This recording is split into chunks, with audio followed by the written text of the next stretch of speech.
wabarakatuh. Selamat siang Infada lovers semua yang ada di rumah. Kembali lagi nih di Infada Podcast episode selanjutnya.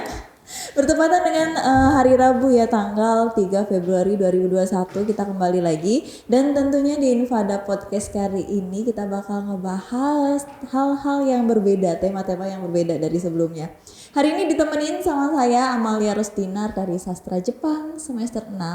Dan bertepatan dengan beberapa hari lalu Stiba Infada dan juga STKIP Infada ya, setelah selesai melaksanakan wisuda untuk para wisudawan wisudawatinya tahun ajaran 2019-2020. Nah, di sini kita kedatangan salah satu narasumber yaitu alumni kita sebut kali ya, karena udah dinyatakan lulus nih, selesai, yang baru di wisuda kemarin. Nah, nanti kita ngobrol-ngobrol ya sama siapa wisudawan atau bintang tamu kita hari ini. Oke, kita lanjut aja langsung. Hai Teteh, assalamualaikum warahmatullahi wabarakatuh. Selamat siang. Hai, waalaikumsalam warahmatullahi wabarakatuh. Iya, selamat ya Teh atas wisuda Teteh kemarin yang udah berhasil diraih ya. Setelah berapa lama Teh kuliah di sini? 4 tahun. 4 tahun, nggak pakai telat ya? Iya, alhamdulillah. Alhamdulillah. Iya. Ya, jadi hari ini kita kedatangan tamu spesial, ada Kak Nelly Kurniasi. Hai. Boleh Teh diperkenalkan sebelumnya Teteh itu dari jurusan apa mungkin? Ya, halo, nama saya Nelly Kurniasi. Saya dari jurusan Sastra Inggris di Stiba Infada di Cirebon ini. Nah, kebetulan saya juga beralamatkan di Sumber. Oh, Sumber. Iya. Nah, jadi dalam kota ya, orang luar luar kota, orang dalam kota Cirebon. Oh iya, kabupaten ya? Iya. Aduh, mohon maaf ya, daerah teritori hostnya agak tidak mengerti. Iya. Ya, jadi kebetulan di sini juga kita punya tema yang saling berkaitan dengan narasumber kita hari ini gitu. Kak Nelly ini bukan kebetulan, tapi tentunya dengan usaha yang sudah diperjuangkan dan dilakukan selama 4 tahun selama kuliah, akhirnya meraih gelar cum laude saat wisuda kemarin. Yeay! Tepuk tangan dulu, nggak apa-apa, walaupun cuma berdua di sini. Ya, jadi gimana kalau kita sekarang ngobrolin tentang gimana sih rasanya menjadi seorang wisudawati dengan predikat cum laude yang diraih gitu. Kira-kira gimana perjuangannya selama 4 tahun kuliah? Terus apakah cum laude itu target memang dari awal sebagai seorang mahasiswi ya di sebuah kampus gitu? Dan juga gimana perasaannya setelah meraih gelar tersebut? Boleh Kak Nelly, aduh maaf ya aku ngomongnya jadi ada teteh, ada kakak. Yang penting nggak emas aja lah. Iya, ya. benar. Iya, Kak Nelly sendiri untuk meraih gelar cum laude kan ada perjuangan ya yang dilalui gitu. Pasti. Itu mah hanya bonus di akhir aja gitu kan. Untuk bisa dapat predikat seperti itu. Nah, untuk pengalaman kuliah sendiri Kak Nelly tuh bagaimana sih selama 4 tahun gitu? Sulitkah atau mudah-mudah aja gitu? Gimana tuh Kak? Sebenarnya sih cum laude itu bukan target saya ya. Itu alhamdulillah aja sih, nggak tahu kenapa. Oh, nggak tahu ya? Iya, cuman dari awal emang udah jalanin aja kayak seperti apa gitu. Tapi ya lakuin yang terbaik aja. Bedanya sih saya rasa kalau di sastra Inggris tuh bedanya ya. Saya merasa saya ini nggak pantas sebagai cum laude karena masih ada teman-teman saya yang mereka juga fightnya sama, berjuangnya sama, dan saya yakin mereka itu lebih punya skill yang lebih bagus gitu. Cuman mungkin ada beberapa hal juga ya yang mungkin saya miliki dan itu yang membuat saya lebih dominan gitu kan. Tapi di dalam kelas saya sendiri akui gitu, di sastra Inggris ini persaingannya itu kayak ketat gitu. Benar, Apalagi kan dosen sering ngasih tugas untuk presentasi. Nah, itu tuh tensionnya tuh di situ kerasa banget gitu. Untuk benar-benar mendapatkan nilai yang terbaik, mereka tuh pasti ngelakuin yang terbaik juga untuk presentasi. Apalagi di sesi diskusi. Diskusi di sastra Inggris tuh benar-benar aktif untuk orang ketika presenter selesai silahkan ada pertanyaan, beberapa anak itu langsung mengangkat tangan dan itu benar-benar apa ya namanya, suasananya itu bikin tegang juga sebenarnya, tapi disitulah serunya gitu kan. Nah, buat menjadi cum laude itu sebenarnya bukan apa ya, belajar terus belajar, tapi itu lakukan yang terbaik yang dosen inginkan itu seperti apa. Misalkan jadi presenter yang terbaik itu kan saat presentasi kita itu nggak boleh apa ya, saat presentasi itu selalu membaca yang ada di slide itu kan. Kita juga harus improvisasi seperti sekarang kan, kita juga nggak bisa terus baca teks, tapi kan harus bisa membuat audiens juga mengerti apa yang kita jelaskan. Intinya di situ sih, soalnya kebanyakan dosen memang memberikan tugas presentasi. Gitu. Iya. Pengalaman selama kuliah 4 tahun mungkin yang lebih dirasa punya pressure, tekanan tersendiri tuh ketika ada tugas presentasi gitu ya. Betul. Dan sebenarnya cum laude juga bukan predikat yang ingin diraih sejak awal masuk kuliah juga ya Kak ya. Saya justru pesimis, ya udahlah sedapatnya aja, apa yang penting lulus awalnya gitu. Mungkin karena memang niatnya ya sudah tahu porsinya sebagai mahasiswa, harus belajar, harus mengerjakan tugas dan sebagainya, ya diusahakan yang terbaik saja gitu. Dan ternyata bisa dapat predikat cum laude di akhir itu, ya udah memang bonus aja, alhamdulillah gitu ya. Apalagi kan bukan cuma itu, porsi nilai yang paling gede kan biasanya saat UAS.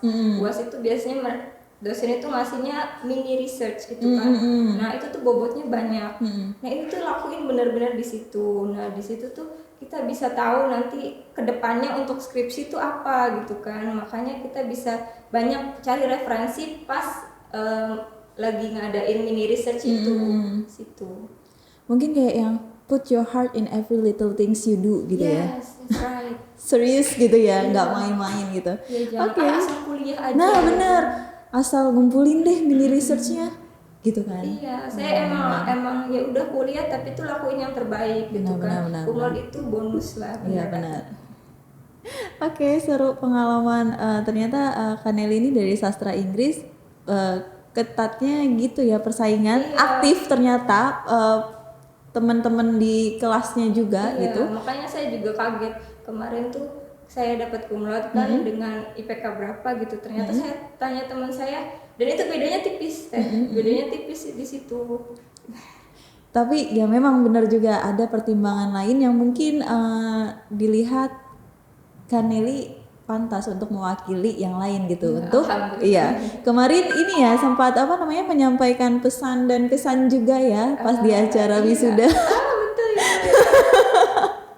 Nanti kita bahas gimana rasanya nyampein pesan kesan pas acara wisuda ditonton dengan ratusan mata mungkin ya.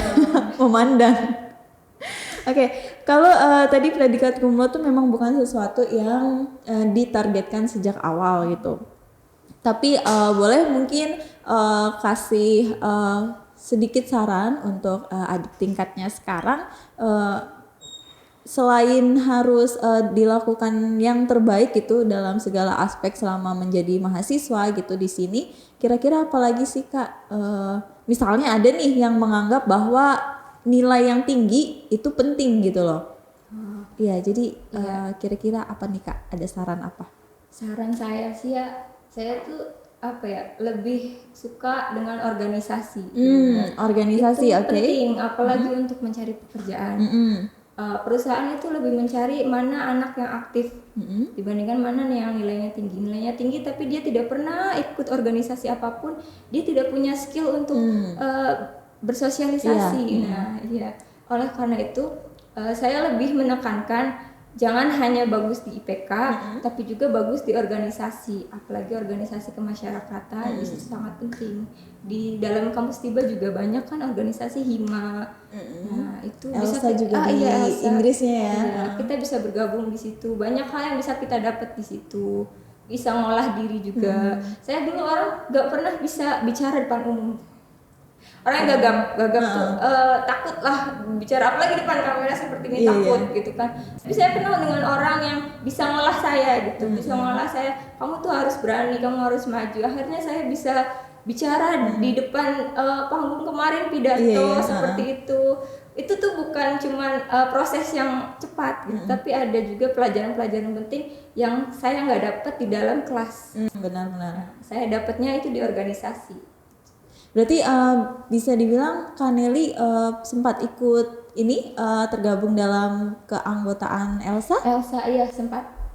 Itu pas di semester berapa? Semester 1, 2, 3 lupa sih udah lama ya, pokoknya tahun pertama tahun kedua. Tahun pertama kedua ya kurang lebih 2 tahun lah ya Iya. tergabung di dalam organisasi Elsa. Elsa itu organisasi ini ya untuk sastra Inggris ya, sedangkan sastra Jepangnya ada Hima saja.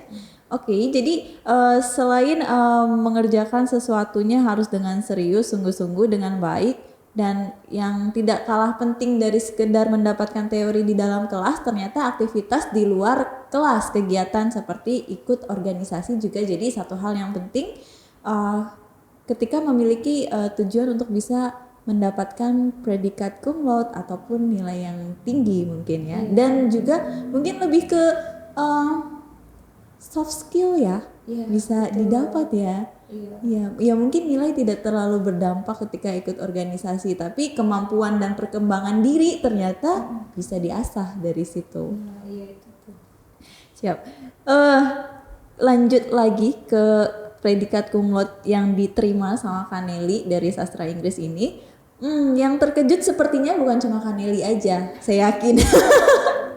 Mungkin keluarga juga yang hadir kemarin di dalam ruang wisuda ya, upacara juga wow, Nelly maju gitu. Boleh yang hadir di dalam ruangan waktu itu siapa Kak? Kebetulan orang tua saya nggak bisa hadir, jadi yang hadir itu suami saya. Suami Dan di situ tuh kita di sana dia sendirian gitu. Oh sendirian. Suami saya nggak ada siapa-siapa. Anak kan masih kecil ya, masih 1 tahun, jadi nggak mungkin bisa dibawa. Benar-benar. Nah di sana awalnya sih dia yang optimis kalau saya tuh pasti cum laude justru. Justru dia yang optimis. Sayanya nggak mungkin gitu, nggak mungkin ada ini nggak mungkin gitu kan. Justru pas suruh maju kayak gitu, dia ya mungkin senang gitu tuh, nggak tahu sibuk videoin aja. Videoin dia mau maju mungkin malu dia ya, mungkin pas udah selesai acara dia langsung peluk saya gitu, selamat gitu. Seneng ya? Iya seneng. Teks yang disampaikan kemarin, pesan-kesan juga dibuat bersama mungkin sama suami atau sendiri? Itu dibuat sendiri sih. Sendiri. Soalnya kan mungkin buat kejutan juga buat suami. Oh gitu. Apalagi ada rasa terima kasih yang ingin saya sampaikan. Iya benar. Nanti nggak surprise. Dan akhirnya benar-benar terkejut ya, seneng banget ya, alhamdulillah ikut seneng juga jadinya. Terus kira-kira kalau setelah kuliah baru selesai nih mendapat gelar sarjana sastra ya Kak, dari strata 1 dengan predikat cum laude juga yang diraih, apa ada rencana untuk Kak Nelly misalnya melanjutkan studi lagi kah atau bagaimana untuk kedepannya? Untuk saat ini saya sebenarnya masih fokus buat ngurus anak saya dulu karena masih kecil. Tapi untuk kedepannya saya punya rencana bukan ngelamar kerja sih, tapi saya ingin buka usaha justru. Buka usaha ya? Ya karena di Stiba itu banyak skill yang saya dapatkan, apalagi di bagian digital kayak komputer itu kan pernah diajarkan Google SketchUp. Kebetulan paman saya itu punya istilahnya mandor bangunan lah gitu kan, tapi dia hanya bisa menggambar di atas kertas dan dia nawarin gitu, kamu kalau bisa SketchUp nggak apa-apa gitu kan. Nah saya ingin buka usaha di situ, saya ingin buka usaha di bagian percetakan juga gitu kan. Nah karena peluangnya itu bagus menurut saya, peluangnya bagus daripada saya melamar kerja belum tentu langsung diterima gitu kan.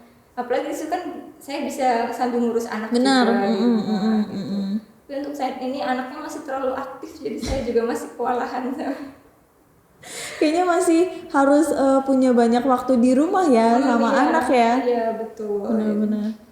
Berarti ya mungkin apa ya namanya ide yang diberikan sama paman juga dan kemauan dari Kaneli juga untuk bisa membangun usaha sama-sama ya bisa berjalan lancar ya Kak ke depannya. Iya, Amin. doakan Jadi ya. iya sebagai ibu rumah tangga jalan, sebagai ya wanita apa pekerja yang membantu suami deh juga jalan gitu ya. Iya. Ya untuk yang tadi kan mungkin masih ide bersama paman ya Kak, mungkin bisa dibilang saling bantu kali ya, support system seperti itu.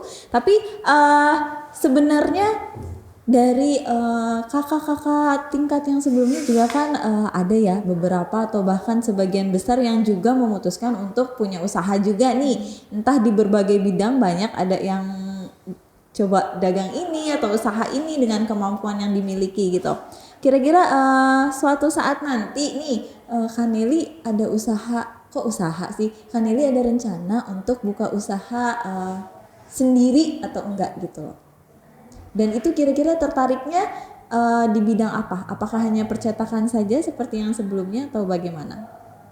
Nah iya, awalnya sih saya tertarik usaha tuh nggak langsung pengen usaha gitu kan, tapi tuh awal masuk kuliah justru saya pikirannya untuk kerja gitu kan, benar. kerja. Semua orang pasti kalau kuliah pasti pengennya kerja. Tapi tuh ketika masuk STIBA ini kan ada mata kuliah kewirausahaan ya. Nah di situ tuh digolang dan di situ dibuka gitu. Jadi pekerja tuh nggak enak. Jadi bawahan lah istilahnya itu nggak enak. Apalagi kan dengan gaji terbatas cuma segitu begitu kan. Nah dari situ saya berpikir gitu kan, ini nih apa ya, saya punya skill apa dan di situ ada peluang apa. Kebetulan saya punya paman yang satu mandor bangunan, yang satu lagi dia punya dekorasi pelaminan. Oke. Nah di situ seperti kayak udah kebetulan saya untuk desain lumayan lah, meskipun ya lumayan gitu kan. Nah di situ saya bisa nih bikin undangan, bikin apa sih sketsa rumah gitu kan. Nah dari situ saya pengen menggali lagi gitu kan, meskipun ilmunya itu masih ada gitu kan. Nah pengen dikembangin aja di situ, apalagi suami saya juga udah support banget, setuju banget. Oh ya udah ayo aja, butuh modal berapa langsung gitu, kalau bisa sekarang gitu. Iya. Sabar tuh baru lega wisuda gitu kan, istirahat dulu. Bener kan? Pengennya langsung buka gitu kan, cuman nanti dulu belum gitu kan, anak harus benar-benar diolah dulu nih anak, nanti baru usaha yang diolah seperti itu. Udah sih. Benar-benar apalagi anak 1 tahun ya baru mulai jalan ke sana ke sini ya, Kak ya. Iya, itu sih awalnya sih nggak mikir usaha, tapi itu ya karena ada dosen dari KWU, dia benar-benar gitu kan membuka Mata hati, mata pikiran. Iya, membuka pikiran. Jadi pekerja tuh nggak enak ngapain gitu. Jadi itu benar harus mikirin peluang gitu. Kalau mau sukses tuh bukan jadi bawahan, tapi kita harus ada di atas. Benar.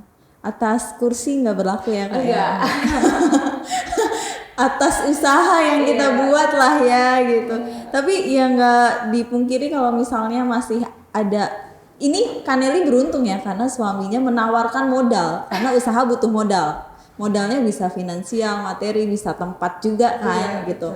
Nah tapi kalau mungkin teman-teman Kaneli lain yang masih belum ada seseorang yang bisa menjadi donatur untuk modal, ya nggak apa-apa, jadi pekerja dulu ya, nabung nanti baru usaha kan gitu. Jalan hidup orang beda-beda, siapa juga yang tahu Kaneli ternyata menikah sebelum lulus kuliah, kan nggak ada yang tahu juga kan, rencana Tuhan gitu. Nah usahanya sendiri kira-kira mau di dekat rumah ataukah di mana Kak? Atau udah mikirin belum lokasinya gitu yang strategis buat usahanya nanti tuh? Pengennya sih di rumah aja. Di rumah. Apalagi yang penting saya punya networking gitu kan, untuk kenal banyak orang untuk masarin produk gitu ya. Bukan cuma sosial media. Kalau sosial media kan kita bisa nyentuhin alamat juga di situ. Benar. Tapi kita juga butuh orang gitu kan buat masarin produk kita. Apalagi orang itu udah punya banyak langganan lah istilahnya gitu kan. Ya benar, kadang dari sosial media juga walaupun sudah sering di posting kayak gitu, orang kan hanya cuma bisa membaca ya tanpa tahu ini benar atau enggak gitu loh, sesuai atau enggak sih kualitas dan lain sebagainya. Tapi kalau misalnya dari apa ya, pembicaraan orang ke orang mungkin lebih meyakinkan juga kali ya, bisa membantu gitu loh usaha yang dijalani. Iya. Oke, semoga lancar usahanya. Nanti percetakan ya kak, percetakan ada undangan. iya. Ya nanti saya nyetak undangan ya kak, Boleh. undangan ulang tahun. Iya. Oke, undangan apapun terserah, yang penting kan ada pemasukan ya Iya, kak. betul. Benar, Iya, usaha apa-apa. mah nggak peduli kan gitu urusannya apa. Oke, semoga lancar. Walaupun sekarang masih mau fokus ke anak dulu ya. Iya, harus baby dulu. Baby yang baru 1 tahun, baru 1 ya kak? 1. 1, mau nambah? Insya Allah nanti. Ya udah. Ini dari kumlot kita melipir ke tambah momongan ya, nggak usah dilanjutin kayaknya. Kita lanjut ke kumlotnya lagi sama Kak Nelly dari Sastra Inggris ya, sarjana. Nelly Kurniasi, sarjana sastra. Ya, gimana kesan orang tua kak setelah kakak berhasil meraih itu semua? Orang tua sebenarnya nggak banyak bicara. Ya. Jujur aja orang tua nggak banyak bicara. Cuman mereka kalau senang ya udah diem gitu. Tapi kalau mereka agak kecewa atau apa, mereka pasti ngomong. Tapi untuk sekarang mereka kayaknya senang, apalagi pas ngasih kabar gitu kan, kumlot jadi wisudawan terbaik gitu kan. Oh ya udah, alhamdulillah. Ya, namanya orang tua zaman dulu sih nggak ngerti kumlot tuh apa. Iya, lebih kaku ya. Yang Iya. penting kayaknya cukup sih statement yang jadi wisudawan terbaik gitu. Oh ya berarti anak saya memang sungguh-sungguh kemarin gitu Iya, kan berarti belajarnya. kan nggak sia-sia nyekolahin gitu. Benar. Alhamdulillah. Seneng ternyata, walaupun tidak banyak kata yang dikeluarkan tapi ya terasa lah ya. Boleh yang terakhir mungkin Kak Nelly pesan untuk adik tingkat sendiri, kira-kira ada yang mau disampaikan kah gitu? Apakah meraih predikat kumlot itu penting, ataukah meraih IP tinggi itu penting dan sebagainya? Mungkin untuk adik tingkat kakak di Stiba Infada. Baik buat adik-adik, nilai itu buat kuliah pasti penting karena biar bisa lulus pasti nilainya harus bagus. Tapi juga jangan lupa buat organisasi dan sosial, itu juga penting buat mengasah soft skill kita ya. Kita juga harus bersungguh-sungguh dalam menjalankan kuliah agar orang tua kita nggak merasa kecewa ketika nanti kita bisa lulus, mereka bisa bangga sama kita. Apalagi kalau bisa, alhamdulillah kalau bisa sampai kumlot, kita bisa juga membanggakan orang tua, dan organisasi kita aktif, kita juga bisa langsung terjun ke masyarakat dengan tidak kaku gitu. Ya, mungkin itu sih. Itu saja cukup baik. Terima kasih Kak Nelly atas kehadirannya di Infada Podcast hari ini. Senang sekali bisa bertemu karena Amel pribadi baru ngelihat kakak pas kemarin di wisudaan kan. Ya sehat-sehat terus ya kak, sama keluarganya juga semoga sehat selalu, usahanya dilancarkan nanti ketika mau berjalan. Untuk Infada Lovers yang sudah menyaksikan podcast kita hari ini juga terima kasih banyak. Amel juga mau mengucapkan untuk seluruh ya wisudawan wisudawati kemarin yang sudah selesai masa studinya di kampus ya dalam meraih gelar strata satunya. Selamat dengan berbagai predikat yang diraih, selamat atas usahanya juga ternyata yang berhasil sampai saat ini. Semoga sukses ke depannya dengan rencana apapun yang kalian miliki, sehat selalu. Sampai jumpa dan jangan lupa untuk semuanya yang ingin tergabung di dalam Infada Stiba Infada Cirebon boleh langsung menghubungi kontak person ataupun sosial media yang kami miliki. Amel dan Kanelinya pamit undur diri untuk Infada Podcast hari ini. Sampai jumpa lagi di hari Rabu berikutnya dengan pembahasan yang berbeda. Wassalamualaikum warahmatullahi wabarakatuh.